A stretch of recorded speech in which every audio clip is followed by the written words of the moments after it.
All right, Ray Hudson, the critic, is back. And this time we're going to be looking at some of my favourite literature involving the beautiful game. We did the movies, now we're going to move on to the written word. Very, very different culture altogether, of course, and both ultra challenging. This is even more diverse than the movies, because I don't think there was a lot of great movies made about the game. It's more documentary style where the game comes really through. It's very hard to capture. We've seen it before in the movies.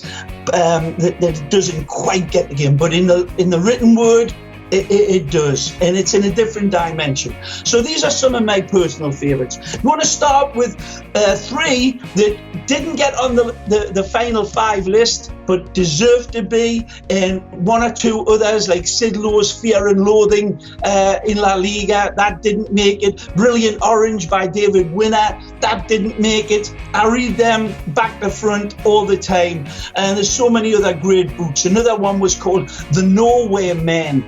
This was a book by Michael Calvin about the scouts in soccer, the people who find the talent. Very, very good read. And I've got to give another honourable mention to some of the autobiographies, like by Zlatan Ibrahimovic and Maradona's one, Pelé's one. Hope Solo's is a great read as well. So all of them are down the list, so we're moving on. This one's my first one, Morbo. Wonderful book, this, by Phil Ball. All the fans of La Liga, Santander Soccer has got another honourable. I'm mentioning all the honourable mentions here. This is a great book. This is a great book. You've got to get this.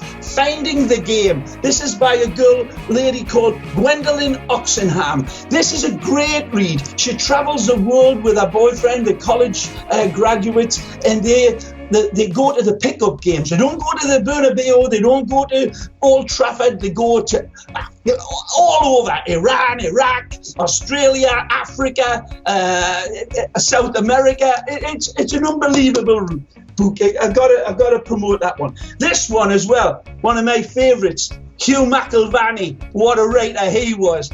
Hugh McIlvanney on football. Simple. He wasn't a simple writer. This was a Shakespearean writer. This was a man who knew the game inside out, upside down, and through his beautiful, prosaic verbalism, he brought the game to life. So those were truly worth mentioning. All right, and there's a lot more, but I can't get into them. We ain't got time.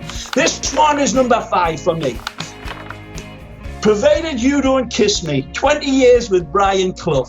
Look at how much this one has been read. This is one of my favourites. An amazing book.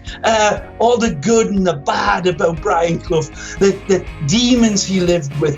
This isn't one that is for the faint of heart, but the genius that Brian Clough cobbled his teams together with his heart. As much as his tactical knowledge and his knowledge about football, the soul and the spirit of the man. It's all captured in this wonderful, wonderful book by Duncan Hamilton, Provided You Don't Kiss Me.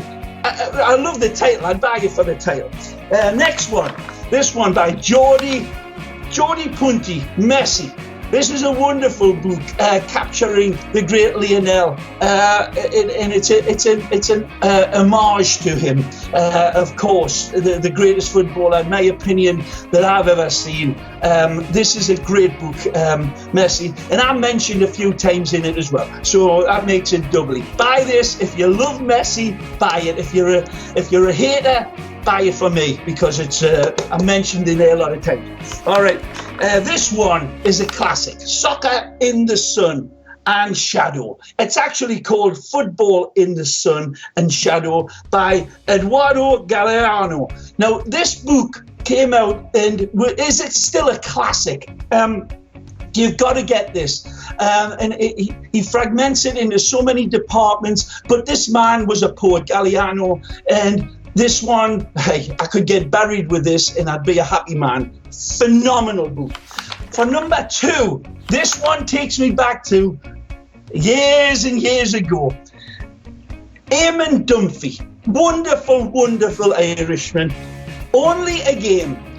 And this is the classic of classic books. It's a heartbreaker from a man that you won't have heard of if you were following even the game back in those days in the 70s.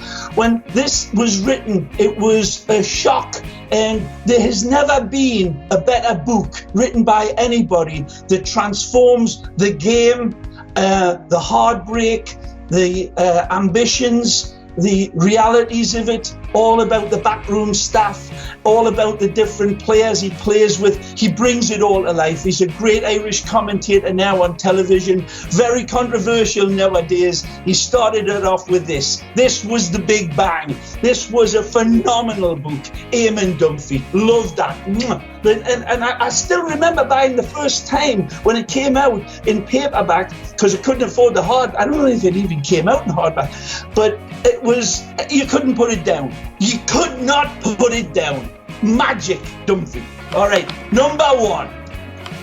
This, The Miracle of Castel de Sangro by the great Joe McGinnis. Never, ever will you read a book of more moving passion of this American who went to Italy and was seduced by the game, was taken in by the team, this phenomenal team that rose up in Italy through all of the divisions. How did they do it? I ain't going to spoil this one for you. How did they do it?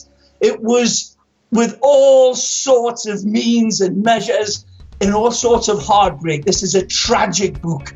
And the late, great Joe McGinnis left us with many, many great books in his political spectrum. But this one was his Koh-i-Noor diamond for me. And Joe McGinnis and I became very good friends. And I miss Joe like a brother. But this one tops all of the rest. And that rest was a fabulous mountain of wonderful books. So I hope you enjoyed them all.